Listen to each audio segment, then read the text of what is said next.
So guys, dito naman kami sa may swimming pool. Ayan guys, yung kanilang mga room. Ayan. Pare-parehas lang naman siya guys, ang room. Tapos, kahapon, guys, dito na ako nag-swimming na ako dito. Kaya lang walang nag-video sa akin. Dito, nag-slide pa nga ako dyan guys. Ano si Jilik. Ayan guys, ito pang bata to. Ayan. Tapos doon ako guys nag-slide doon. Ayan, doon ako nag-slide. Kahapon malalim dyan. Doon banda malalim, dito mababaw. Doon malalim sa gitna.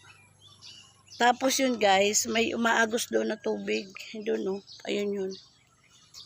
Ayan, ito bali may dalawa siyang tulay. Ayun. Kasi ito lang ang swimming pool niya guys dito sa resort na. Tapos yung parang payong na yun guys, may umaagos na tubig doon, yung kulay dilaw.